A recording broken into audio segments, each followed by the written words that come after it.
ब्रज की किसी यात्रा में थे, हमने एक महापुरुष से ये लीला सुनी।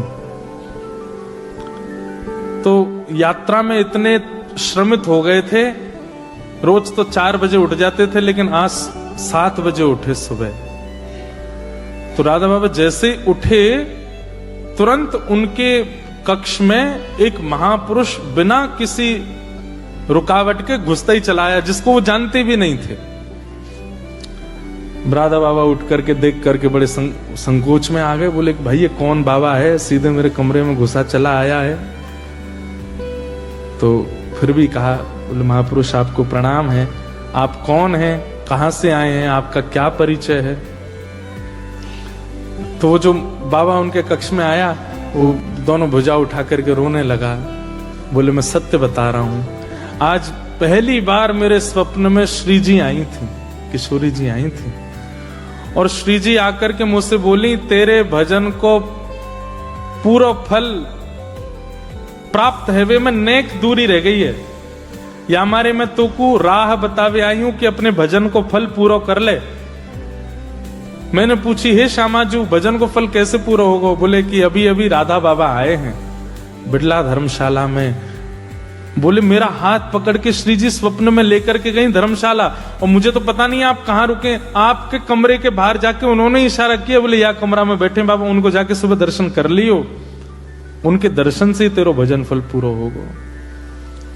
ये सुनते ही राधा बाबा नेत्रों से अश्रुपात होने लगा। बोले श्री जी ने ऐसी आज्ञा दी। बोले हाँ। बोले श्री जी मुझसे कह के गई कि आज तुम आज जाकर के इनका दर्शन करना। चरणों में प्रणाम किया और प्रणाम करके बोले श्री जी ने एक आज्ञा और दी है। बोले क्या। बोले बरसाने में एक सदगृहस्थ हैं, उनका नाम है मोहिनी बिहारी, मोहिनी श्याम जी।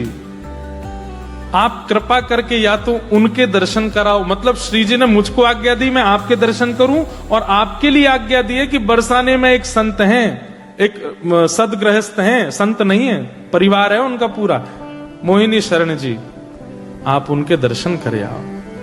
और दर्शन नहीं कर सको तो उनके घर की मधुकरी मंगा करके पालो।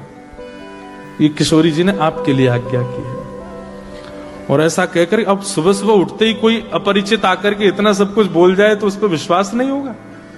और ऐसा कहते तुरंत वो बाबा वहां से प्रस्थान किए। राधा बाबा महाराज तुरंत दौड़ करके अपनी छत पर गए देखने के लिए कि ये जाएगा किस तरफ। तो देखा वो दोनों भुजा उठा करके नेत्रों से अश्रुपात वृंदावन की ओर दौड़ा। उसकी स्थिति बता रही थी कि वो झूठ नहीं बोल रहा है। राधा बाबा महाराज ने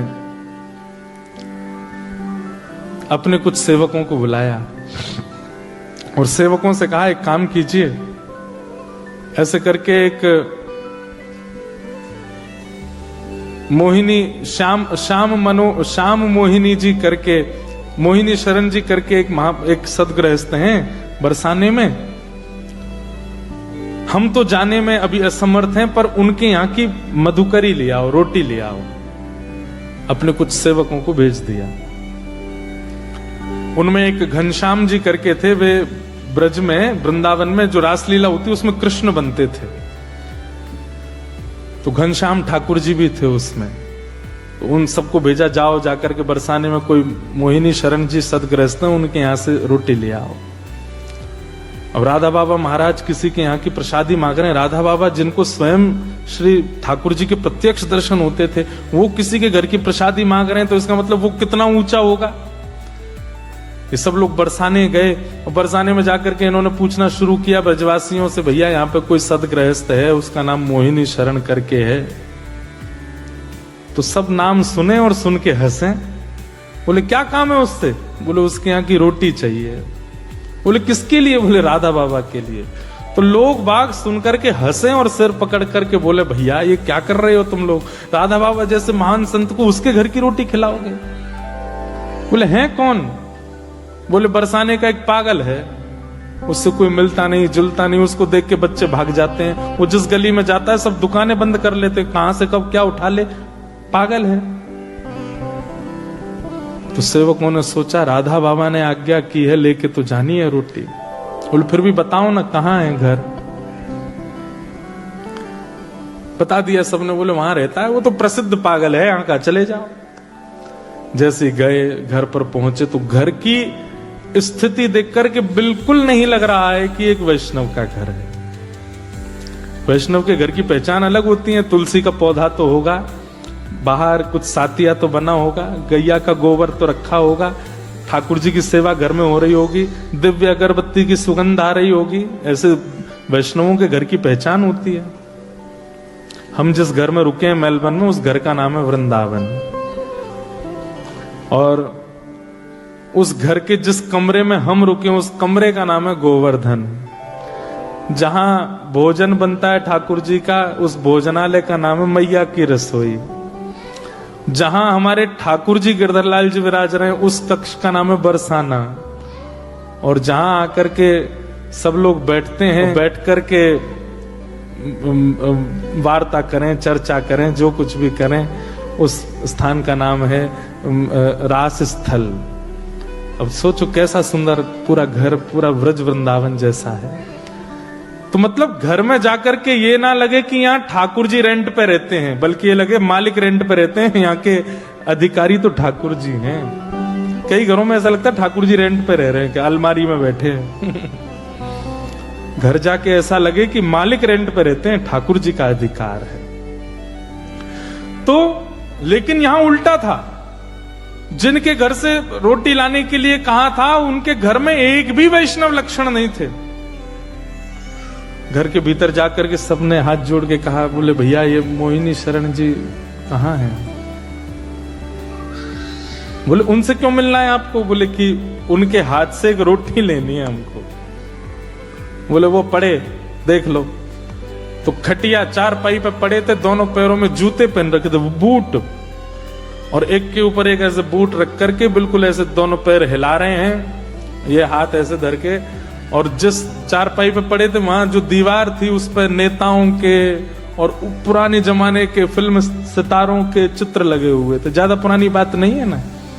और बढ़िया उन्हीं को निहार रहे थे, ऐसे सिर अपने सहला रहे थे, ये है इनके हाथ से रोटी लेके जानी है। जितने गए उनके चित्त में आई, कहीं हम अपराध तो नहीं कर रहे? भैया एक बार बरसाने में और घूम के आ जाओ, कोई और तो नहीं है? कहीं इसके हाथ से रोटी ले जाके हमने राधा बाबा को खवाई दी और कहीं उनके बने भय भाव सवरे नष्ट हो गए तो अपराध लगेगा हमको।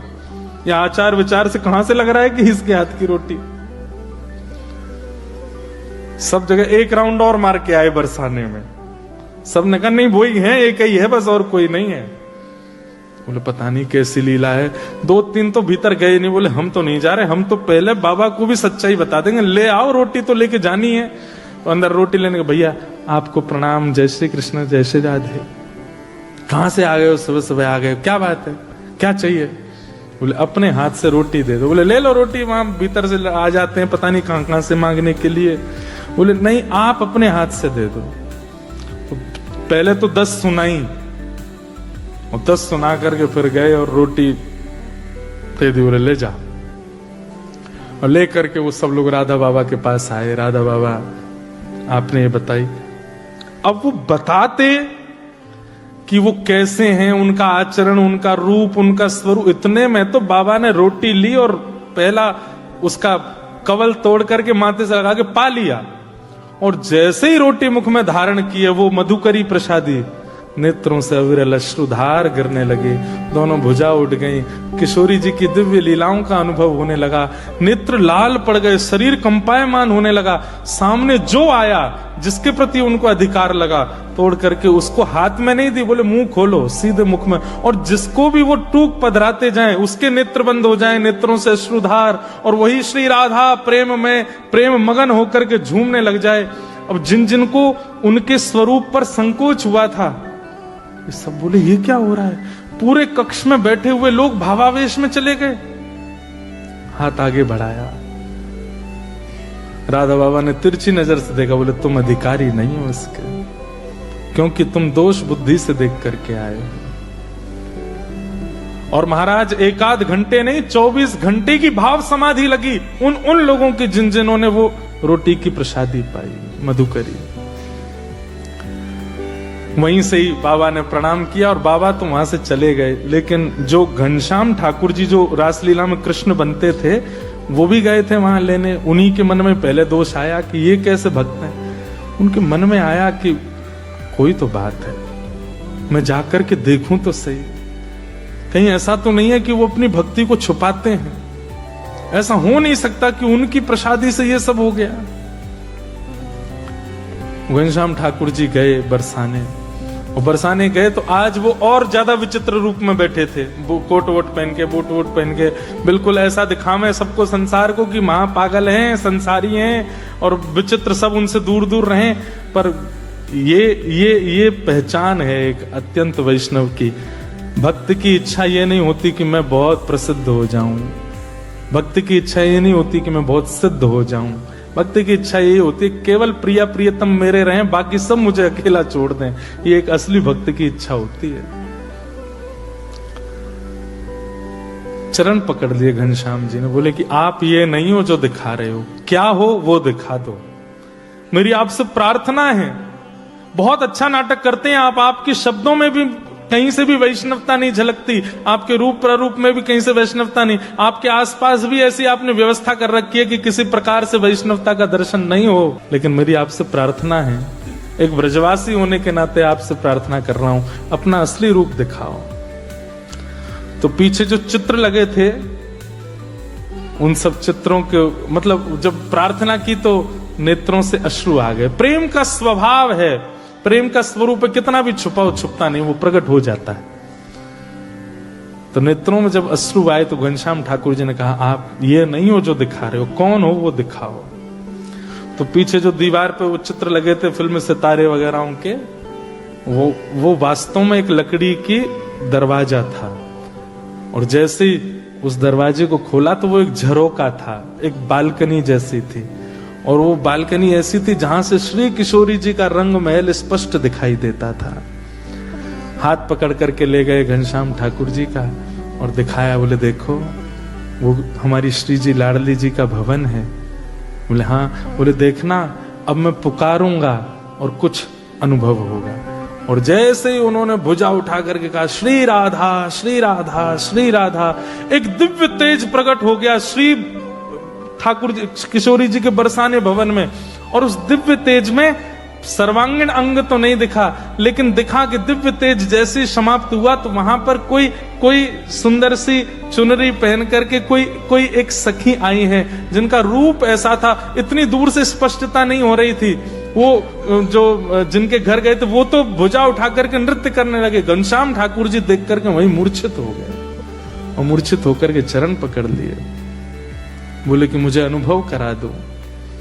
बोले कि अभी आपके चित्त में वैष्णवों के प्रति दोष भाव आ जाता है, पहले उस दोष भाव को दूर करो। कभी वैष्णव की आचार विचार कई बार वो इसलिए बनावटी रखते हैं कि हमारी भक्ति को नजर ना लगे, हम महासंसारी दिखाई दें सबको।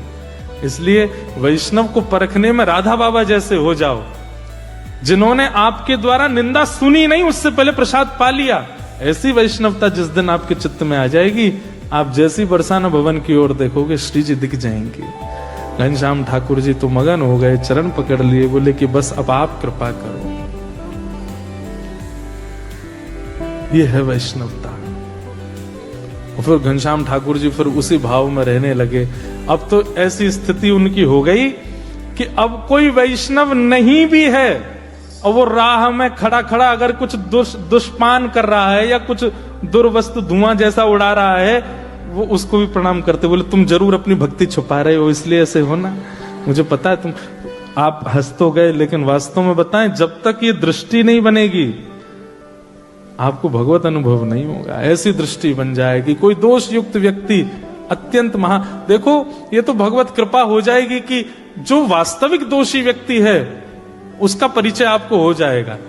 लेकिन जिसमें दोष नहीं है, जो केवल दोष का आडंबर कर रहा है, उसके प्रति आपके सहज भावना हो जाएगी कि ये तो इनका केवल बाह्य प्रकाश है, भीतर से तो ये परम भक्त है। घूम फिर के बात पूरी इस भाव में आती है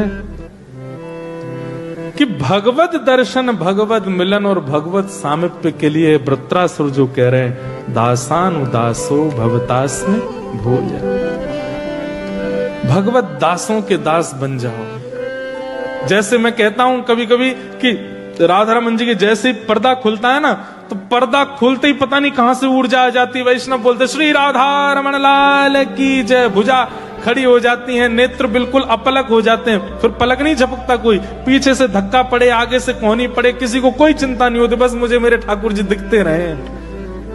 ऐसी स्थिति किसी वैष्णव के प्रति जब हो जाए तब समझ जाइयो अब ठाकुर जी मिलवे वाले हैं। जैसे ही कोई वैष्णव सन्मुख आया, उसके रूप को देख के, उसके उर्दपुंड को देख के, उसकी शिखा देख के, उसके वस्त्र आभूषण देख करके, उसके हाथ में करमाला देख करके बस मन से बस निकल पड़ा नाम और बस उत्सुक होकर के नृत्य करने लग गए। जैसी स्थिति भगवत दर्शन में वैसी स्थिति वैष्णव दर्शन में जिस दिन हो जाए, समझाओ बस ठाकुर जी मिलवे वाले हैं कछु दिन।